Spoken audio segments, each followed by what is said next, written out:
Well, and there is earnings for JetBlue coming, so I almost want to plan for the trade, and then their earnings is scheduled for January 26th. I want to watch that carefully. In fact, there might be an earnings play here, so something completely different. But I'm going to talk about perhaps a premium selling play because it does look like it's setting up. Remember, JetBlue had a lot of it was in the news a lot about 6 to 8 months ago when there was that whole argument around Frontier and Spirit and who's going to take over what. And JetBlue, it wasn't a match, but JetBlue won every way.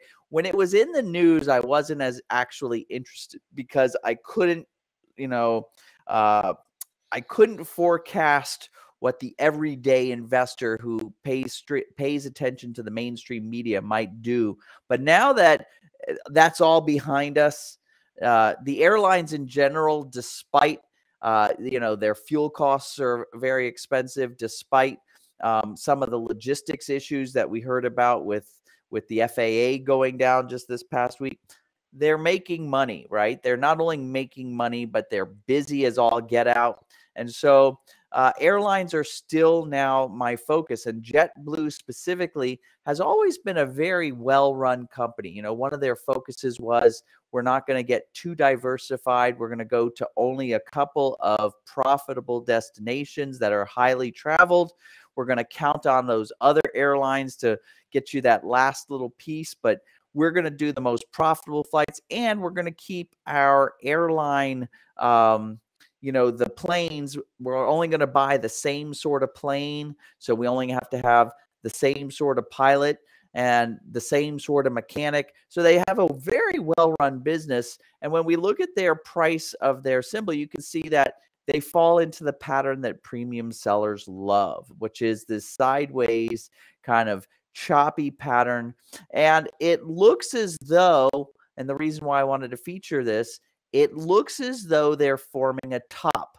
And again, I want to make sure that they form their top. I'm looking at my fast MACD, which is one of my favorite indicators. And I haven't had a fast MACD crossing, which means the fast MACD would cross over their 3-day EMA or their divergence line. That would give me the signal that indeed a reversal has been found. So I have a little bit of weight, but I wanted to feature it because I think that this day is coming, right after this Martin Luther King holiday. And in that case, I may be inclined, and what I'm asking you to research on your own, I may be inclined to do a quick kind of shorting of JetBlue stock. So that means I'd short the stock, or I have an alternative. The alternative would be to, instead of short the stock, buy a deep in the money, far out in time back month put option. That back month put option would act just like shorting the stock. And the benefit of using the put option is that it's a cash trade, not a margin trade. And I could see myself doing that transaction if a reversal down is found in the next few days, and then setting myself up to sell put premium every time a bottom is found.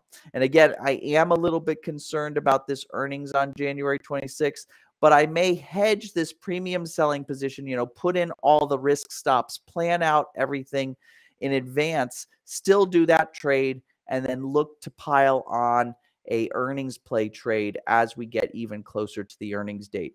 But I really wanted to feature this because I've traded JetBlue on and off for the last 15 years. I think it's a great one to sell premium against, and it looks like the signal is pending.